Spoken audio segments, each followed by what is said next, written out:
aprender a levantar-se, ou seja, cometer erros e não aprender. As pessoas começam a aplaudir, dizendo que isso é bom, comentando alguns que sim, precisam de uma boa explicação. Outro diz que a garota é incrível. Nosso protagonista parabeniza a garota, dizendo à senhorita que ela é tão bonita que merece um polegar para cima. Enquanto isso, um homem ao longe reclama da situação, mas de repente, nesse momento, Junjun chega para abraçar Lin Tin, que, desconcertado, pergunta quem é ela. Ela responde ao irmão de Lin Tin, perguntando por que ele não a avisou quando ela chegou. Definitivamente, ele é um convidado importante e precisa estar na posição C na corte de cinta. Mais tarde, nosso protagonista grita novamente, então Junjun diz que ele se esqueceu de se apresentar. Seu nome é Sha Men-yun, irmã do Sr. T. Ela diz que ouviu muito sobre ele e dos irmãos e confessa que não esperava que o Sr. T tivesse uma irmã tão bonita. O idiota fica surpreso. Agora, ele tem toda a atenção de Junjun,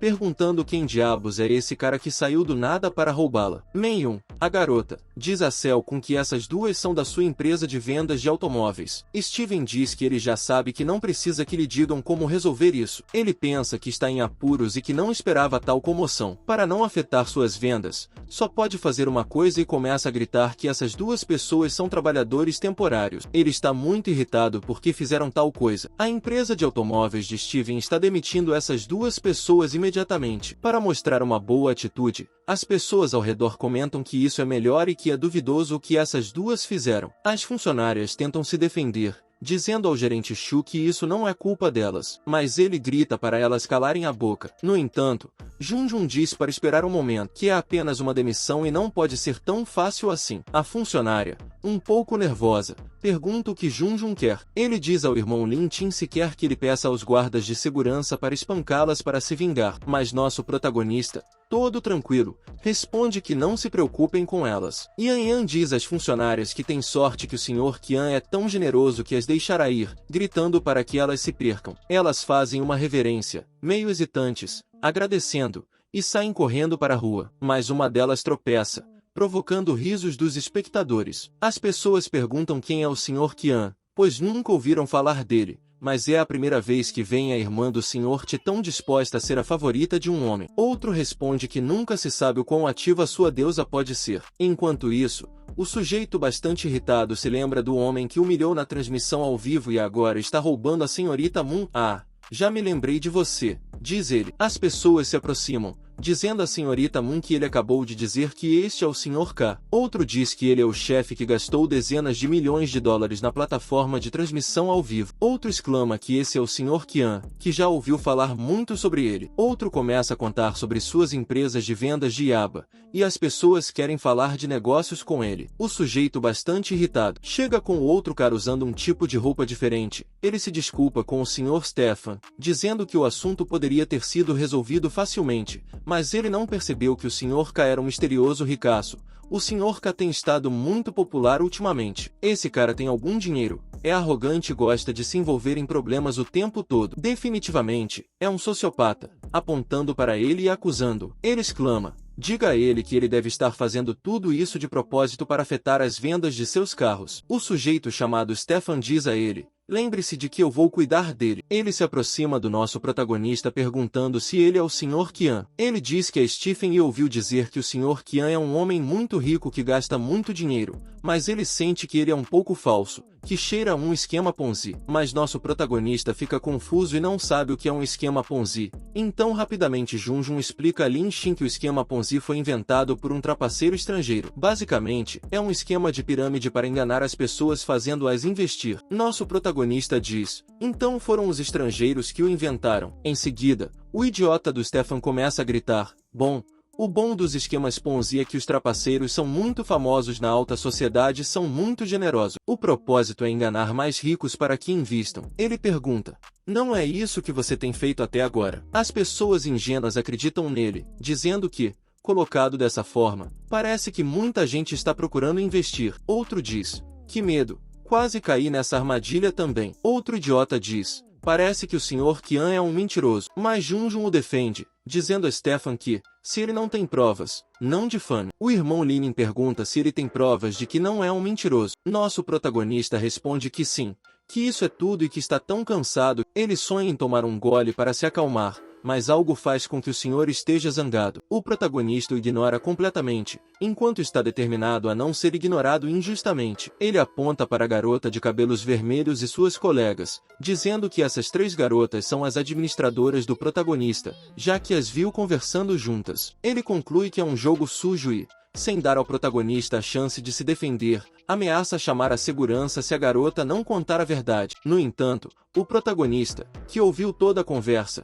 acaba parabenizando o senhor por ter conseguido irritá-lo um pouco. Ele concorda em jogar com ele. Uma das garotas, Senhorita Menum, está um pouco irritada, dizendo ao senhor que, como não conseguiu lidar com o protagonista, intimidou outras garotas. Por isso, ele é uma pessoa desprezível. O Sr. Stead acredita que o protagonista não será capaz de provar que tem mais dinheiro do que ele. Se conseguir, será acreditado. Se perder, será considerado um mentiroso por toda a cidade. Isso leva as pessoas locais a comentarem que o Sr. Stead é um dos 5 principais concessionários de automóveis de Xangai e foi a Yanyangan para promover o novo carro da BMW. Ele volta com o mesmo carro. O protagonista ri ao ouvir o desafio e aceita. Ele diz ao Sr. Stead que, se perder, espalhará a notícia por Yanyangan de que o Sr. Stead é um parasita para os chineses, perguntando se ele está bem com isso. O Sr. Stead aceita e afirma que, se vencer, dará um aviso a toda a Yanyangan e lhe presenteará com um carro de luxo no valor de 10 milhões de dólares de graça. Isso deixa uma pessoa aleatória muito feliz,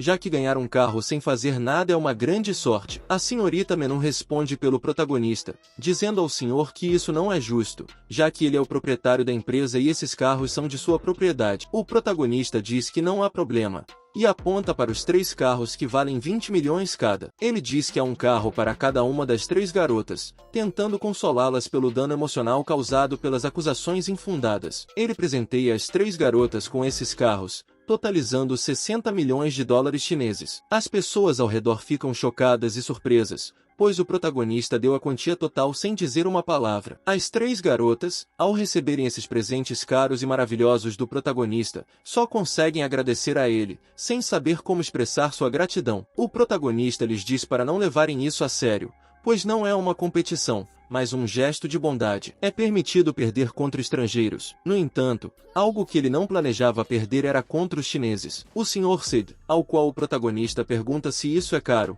dizendo-lhe que verão quantos mais ele pode comprar. Continuando com o jogo, ele mesmo diz que dará um carro de 10 milhões para aquele sujeito, perguntando ao protagonista se ele ainda se atreve a continuar, ao que o protagonista responde que claro que sim. O senhor pergunta então se isso é sério. É só isso dele, pois se ele deu 10, dará 25 e assim por diante. Cada um estava dando carros, mas é importante destacar que o protagonista estava dando carros mais caros do que o Sr. Sid, pois como podemos ver na tela, o protagonista estava dando carros de 25, 30 e até 32 milhões, enquanto o senhor estava dando carros de 12, 15 e 16 milhões. No entanto, Kun Júnior se aproxima do senhor para lhe dizer que todos os carros avaliados em mais de 10 milhões em sua concessionária foram entregues, exceto os 2 primeiros que foram entregues aos administradores, mas o restante foi dado aos transeuntes. E se for assim, bem, lamentavelmente ele tem que dizer que perderá dezenas de milhões. Isso deixa o senhor um pouco atordoado. Ele responde que de jeito nenhum, já que sempre dá um carro por 2 ou 3 vezes mais do que pagou por ele, e isso com pagamento integral. Ele pergunta se ele nunca ficará sem dinheiro. Creio que ele se referia ao protagonista, pois de qualquer forma, no entanto, essas palavras são ouvidas pelo protagonista, que o chama de sanguessuga e pergunta por que ele parou, perguntando se não há carros na garagem ou dinheiro no cartão. Palavras que acabam por irritá-lo, e ele mostra um carro ao protagonista enquanto revela que este carro é um Lamborghini Gold de edição limitada LP74 avaliado em 40 milhões. O protagonista não pode comprá-lo com dinheiro, perguntando o que ele vai fazer a respeito. O protagonista simplesmente se vira e diz que é assim que as coisas são. Mas claro, ao fazer isso, o Sr. Cell pergunta ao protagonista o que está acontecendo, se ele quer correr, lembrando de que se não conseguir uma edição limitada do mesmo nível, perderá, mudando completamente as regras do jogo. E claro, Não só eu percebi isso, mas também a senhorita Mei Jung. Ao ouvir isso, ela pergunta o que está acontecendo, já que o protagonista acabou de dar mais do que ele, perguntando como ele se atreve a mudar as regras do jogo. Ele responde à garota perguntando se teria sido bom se ele tivesse pago tanto quanto ele, perguntando por que isso importa para ele, se o protagonista gosta de jogar pagando mais do que ele. As pessoas insensatas comentam que o protagonista é um vigarista com muito dinheiro, pedindo que as autoridades investiguem, já que ninguém sabe quanto dinheiro desapareceu. No entanto, enquanto estavam dizendo isso, o protagonista acaba se aproximando de um carro cujo carro é um Rolls-Royce, que à primeira vista você pode ver que é muito caro e também claramente uma edição limitada, mas mesmo sendo uma edição limitada, o senhor argumenta para o protagonista que este carro é apenas uma visão e não está à venda, agradecendo ao protagonista por permitir que ele apreciasse o provérbio chinês do cão que pula sobre o muro quando está ansioso e que após o show do palhaço é hora de ajoelhar-se e admitir que ele é um mentiroso. No entanto, naquele momento, antes que o protagonista pudesse dizer alguma coisa, o Sr. T acaba aparecendo para perguntar ao protagonista por que ele não lhe disse que estava lá e aperta a mão do protagonista felicemente. Ele diz a ele que o carro ao lado dele é o carro que ele próprio tinha encomendado, que, sem o consentimento do protagonista, o coloca na área de exposição para trazer convidados e, portanto, espera que o protagonista não se importe, mas tendo dito isso, ele mesmo pergunta a ele se ele quer fazer um teste de direção naquele momento, palavras que literalmente fazem todos no local ficarem chocados e fazem o Sr. Esther ter um derrame. No entanto, será a pergunta de Mr. T sobre se o protagonista quer fazer um teste de direção naquele momento que o protagonista responde dizendo a ele para não tentar, já que confia nele, pedindo-lhe para passar o cartão, já que ele dará esse carro para a senhorita Mei Junho. Palavras que a surpreendem, já que ela não esperava essa resposta do protagonista. No entanto, quando o protagonista passa o cartão, é informado de que a transação foi um sucesso e ele gastou 80 milhões de dólares. É claro, se anteriormente ele teve um derrame, o que acontecerá com ele agora? Ouvindo esse som, outros que estavam em estado de tonicidade eram essas pessoas, pois comparado a isso, o carro do homem não é nada como o que o protagonista acabou de encontrar, já que é 2 vezes mais caro do que a edição limitada de Step. Mas o mais impressionante é que o protagonista nem mesmo comprou o carro para si mesmo, mas para dá-lo à senhorita Mei Junho e, é claro, como presente. É um presente que ninguém jamais imaginaria. A garota, em forma de gratidão, acaba dando um beijo na bochecha do protagonista, mas nada. Deve-se enfatizar que a garota é muito bonita e além disso, ela tem 2 grandes razões pelas quais eu digo isso. Tendo dito isso, o homem acaba se curvando diante do protagonista e o protagonista, chamando de sanguessuga, pergunta por que ele está ali. Se talvez ele não vai continuar comprando alguma coisa, ele responde ao protagonista que não vai continuar comprando, pois perdeu, uma resposta que acaba fazendo o protagonista sorrir levemente, isso enquanto diz a ele que eles vão fazer a aposta e seguir em frente. São palavras que o deixam um pouco preocupado,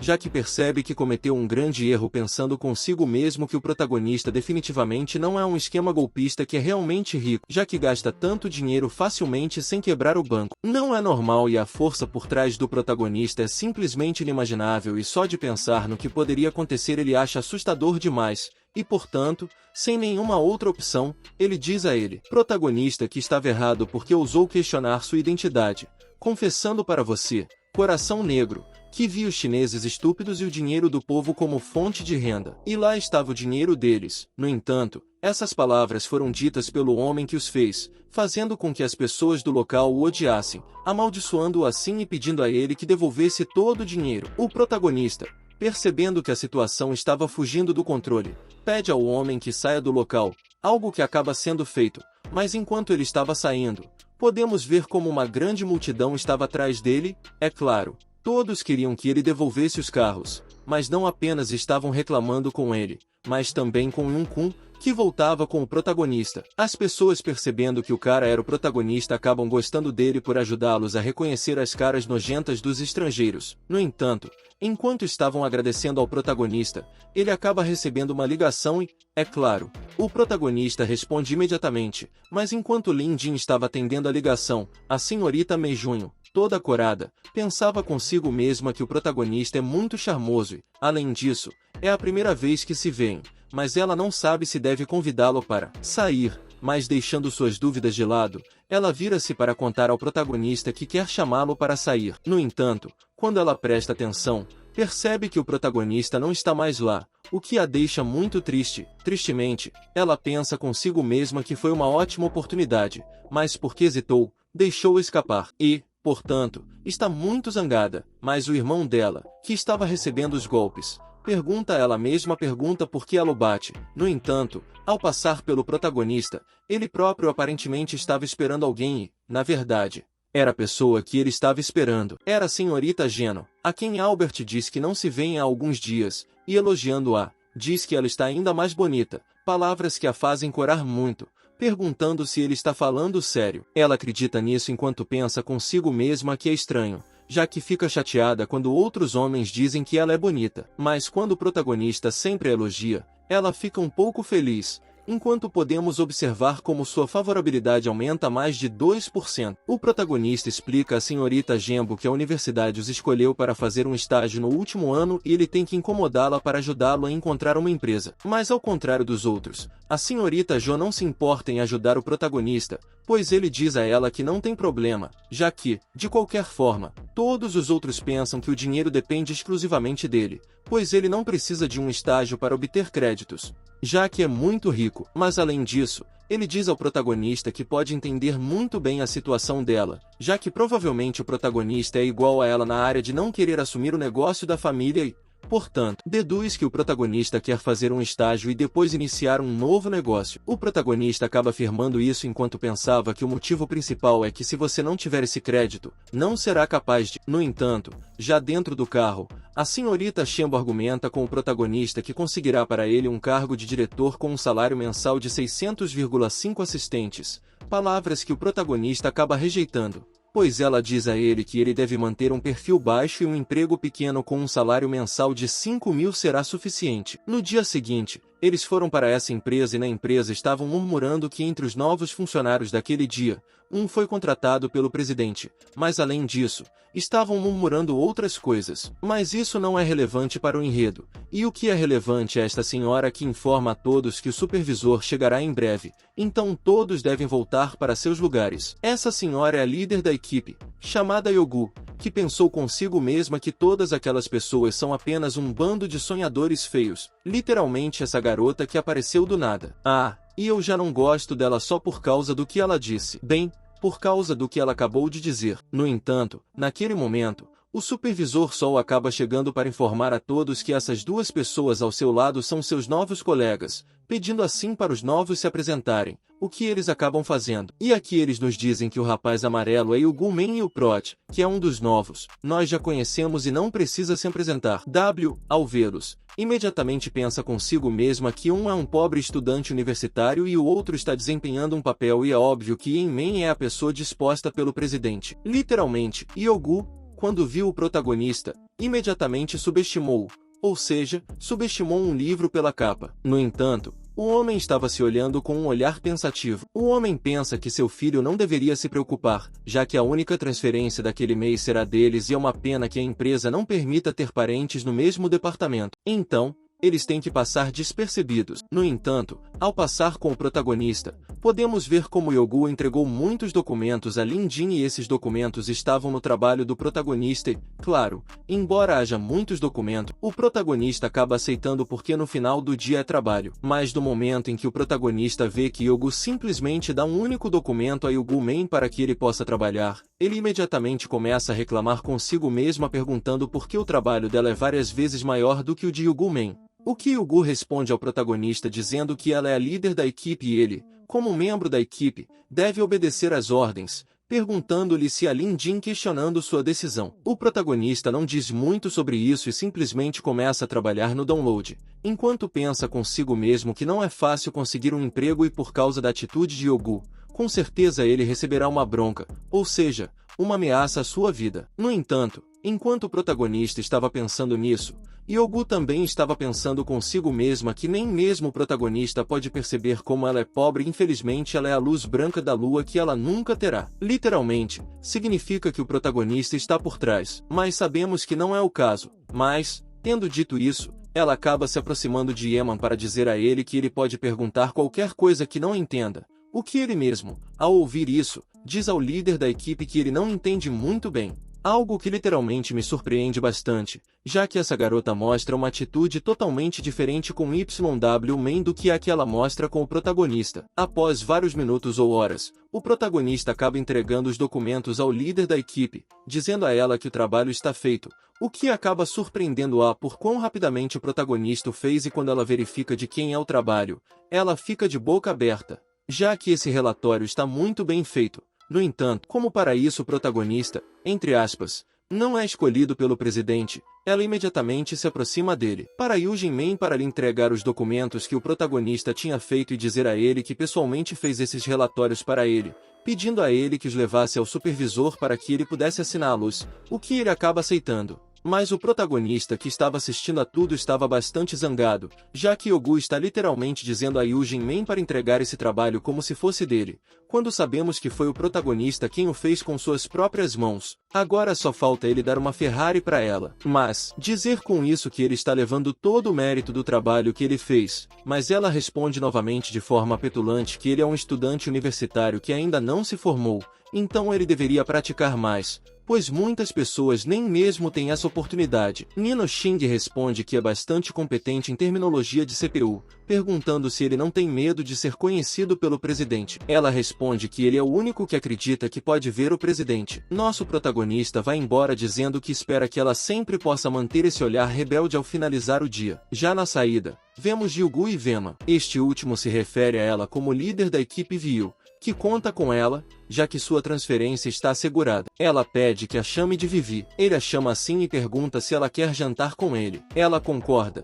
pensando que ele é seguro. Ele diz que vai pegar o carro e que ela espere aqui. Enquanto isso, ao fundo, nosso protagonista sai do trabalho. Ele vê a garota e pensa que é má sorte, já que ela está ao lado de seu burrito, ou seja, de sua poderosa moto. Ele se aproxima para se desculpar, mas ela o interrompe. Ela se vira e diz que sabia que ele apenas não gostava dela na frente de todas aquelas pessoas no escritório para manter as aparências. Agora ela vai falar com ele quando não houver ninguém por perto. Nosso protagonista fica com uma expressão de incredulidade enquanto ela continua falando, dizendo que ele nem mesmo é digno de ser seu step. Linin finalmente grita com ela para sair porque está ao lado de seu veículo. Nosso protagonista pega sua poderosa nave para ir embora. Nisso, o outro sujeito chega com o carro, perguntando a Linin se ela viaja naquela coisa feia. Ela, bastante confiante, diz que menos mal, Vi a levará para jantar e que ele pode ir embora. Veman diz que já que Vugu disse, ele a levará. Mas nosso protagonista senta em sua nave poderosa, sem entender arrogante, e acelera para derrubar a narcisista, que cai de cara no chão. O cara se aproxima dela, dizendo a Vugu que está tudo bem. Ele diz que está com ciúmes dele, mas desconta nela, dizendo que nunca a deixará ir embora.Ela diz que ele é idiota, um homem tão patético que não pode tê-la. Então, ele quer destruí-la e ela o enoja preocupando-se com seu nariz coreano de 120 mil. Afirmou que Linin deve ser expulso. Enquanto isso, nosso protagonista está pensando em deixar esses dois cães pularem por aí por alguns dias. Quanto mais arrogantes forem, mais dor sentirão quando caírem. No dia seguinte, no escritório, a líder da equipe diz a Linin para comprar café para todos no departamento, para comprar agora. Ele pergunta por que deveria fazer isso. Surpreso, é comum que os recém-chegados comprem café para seus colegas, então nosso protagonista aponta para o outro cara, perguntando por que Vema ainda não comprou. Ele responde que compra hoje e Vema comprará amanhã. Qual é o problema? Então, o desleixado comenta que os universitários são apenas universitários, que nunca viram o mundo, que leem livros, mas não sabem nada do mundo. A chefe de equipe dá uma oportunidade, perguntando se ele não quer se dar bem com seus colegas, algo que os outros podem ouvir em seus escritórios. Nosso protagonista, Linin, pergunta se é verdade e parece que eles estão em bons termos. O Emen diz a Linin que não age estranho na frente dele, dizendo que há alguém acima dele. Uma vez terminado o estágio, depende dele se pode ficar ou não, mas nosso protagonista apenas torce o nariz, dizendo então, o que, pensando por dentro que, uma vez concluído o estágio, tem créditos suficientes para se formar. Quem quer ficar aqui e trabalhar? O Emen diz que, se for seu irmão mais novo, pode encontrar uma maneira de fazê-lo ficar. A garota diz a Linin que porque ele não agradece, mas nosso protagonista sorri de forma sombria, dizendo que eles deveriam agradecer, algo que os outros não entendem. Lin Xing se vira e diz que tem medo de que ele perca a vida se for seu irmão mais novo,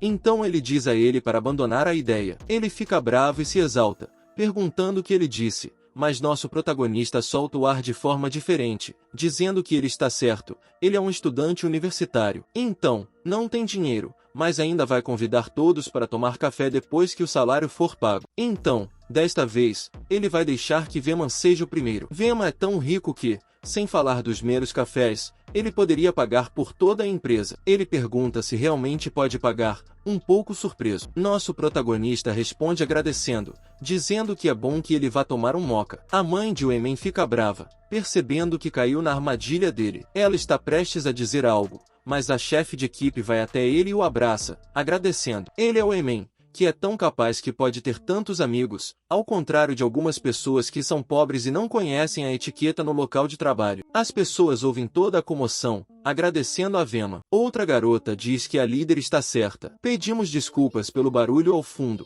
mas já começou a chover calmamente. Wayman sorri, agradecendo a todos. É uma honra convidá-los para tomar um café. Lin Xing apenas responde que é ótimo e que permitirá que ele empacote todo o café no futuro. Por dentro, Wayman o chama de maldito. Então, ele olha para o supervisor, fazendo um sinal para seu pai de que esse cara está mexendo com ele, e ele devolve o olhar, indicando que deve ficar quieto. Ele começa a fazer um anúncio pedindo a atenção de todos, que há um grande projeto. A chefe de equipe diz que o supervisor está aqui, que todos fiquem em silêncio. Ele diz que acabou de aceitar um projeto de 80 milhões, mas o partido solicitou uma resposta. 3 dias. Se o plano de alguém for aprovado, será concedido um bônus de 800 mil. O tempo será recompensado. Apresse-se e designe alguns grupos para desenvolver programas, tendo cuidado com quem escolhem e quem sabe trabalhar como equipe. Todos dizem sim, senhor, nos mostrando a equipe A e a equipe B.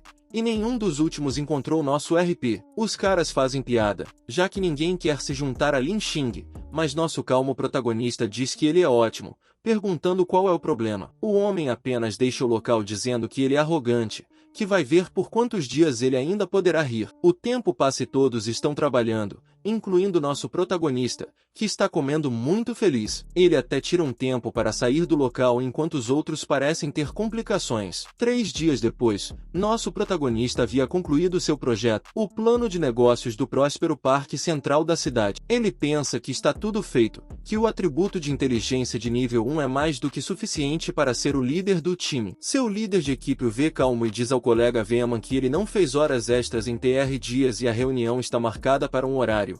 Então por que ele está tão relaxado? Ele responde que ele parece um perdedor. Qual é o problema? Nosso protagonista está indo ao banheiro enquanto a garota pensa que ele vai dar uma olhada e, quando vê o computador dele, pergunta o que diabos é isso. O Emang pergunta a Yu o que está acontecendo. Ela lhe diz que o plano dele é muito profissional e que o posicionamento do produto é muito preciso, e o ângulo de entrada também é muito inovador, que é melhor do que todos os planos dos 3 grupos dele, perguntando se isso foi realmente feito por uma pessoa em 3 dias. Esta pessoa um tanto nervosa lhe diz que isso não pode ser possível, que ele deve ter pago alguém para fazer isso por ele. Ele lhe diz bastante nervoso que esse não é o ponto. A reunião acontecerá em breve e ele não deve permitir que ele dê um relatório. Nosso protagonista volta e conta ao líder do time o que está acontecendo. Ele lhe diz seriamente que o relatório começará em menos de meia hora, que ele é o mais livre de todos para ir à sala de reuniões para limpar e se preparar. Ele responde que está tudo bem. Enquanto ela ri por dentro,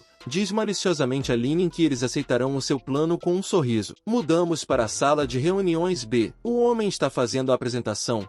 Ele comenta tudo sobre o projeto e seu plano, dando a apresentação, dizendo que este modelo pode ajudar a promover novos cenários de consumo, cultivar novos pontos de consumo e liderar a melhoria das áreas circundantes. Quando ele passa para o próximo slide, percebe que este projeto é assinado por Lin. Fazendo-o entrar em pânico rapidamente, ele muda para a próxima página. Parece que ninguém percebe e ele suspira pensando que foi muito perigoso. Felizmente ninguém viu. O cara com quem estavam fazendo negócios e para quem apresentaram o projeto diz que não é tão ruim.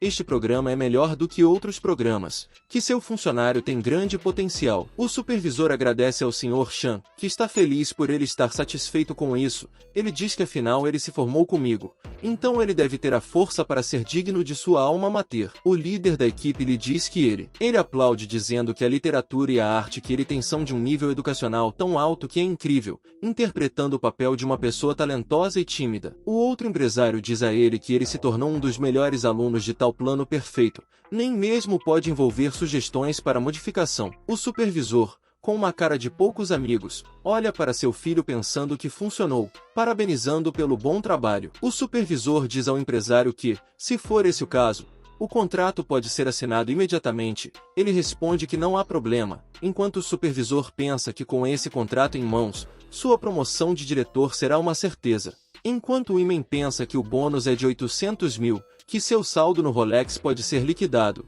e o líder da equipe que peida diz que vai dividir com o bom homem, eles vão receber 400 mil cada, e ele mal pode esperar para pegar sua bolsa Chanel na primavera. Mas, naquele momento, alguém interrompe a reunião e era nosso protagonista dizendo a eles que eles têm muita coragem de roubar os planos de outra pessoa, algo que pega o Caranal de surpresa. Ele olha para seu filho, que faz um sinal para que ele tire Lynn dali rapidamente, e o Caranal se levanta furioso, dizendo que ele é um audacioso. Como ele se atreve a se atrasar para uma reunião tão importante que veio aqui para interromper a assinatura do contrato? Que ele deveria sair daqui e que ele não deve acreditar que vai escapar se sair. Depois de assinar o contrato, ele vai acertar as contas com ele. Nosso protagonista pergunta o que ele quer dizer.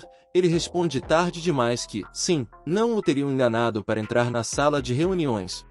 Ele seria o único a assinar o contrato, apontando para o líder da equipe e Veman, perguntando se os dois não ousam admitir seu plano de roubá-lo. O supervisor já está chateado, gritando com o estagiário, mande-o calar a boca. Enquanto o empresário com quem ele estava fazendo negócio pergunta o que ele está dizendo, ele grita para nosso protagonista que a habilidade do líder da equipe é óbvia para todos, que se algo precisa ser roubado, é o plano dele, que se ele ousar caluniar seus colegas, o fará empacotar e sair em minuto. Mas nosso protagonista vai diretamente a Veman e pergunta por que ele não ousa abrir a página 11 para ver a assinatura final. Esse homem nervoso pergunta por que ele deveria ignorá-la e abrir essa página. O líder da equipe fica no meio e pede a todos que a ouçam. Que é assim. Quando ela teve uma reunião com todos para discutir o plano para aquele dia, Lynch disse algo construtivo por acidente. Ela percebeu e marcou o nome dele no plano, exclamando que ele tem uma cara muito dura e que ainda quer usar isso como evidência de que seu plano foi roubado. Os outros colegas sentados começam a ouvir, no entanto, lamentando o caso. É assim que vamos encerrando este vídeo. Mas espere, parceiro, não vá embora, pois antes de você sair daqui, eu quero pedir o seu like. Também para não perder a próxima parte, se inscreva aqui no canal. Mas tendo dito isso, parceiro, lembre-se muito bem de que a alma do preguiçoso quer tudo, mas nada é mais do que suficiente.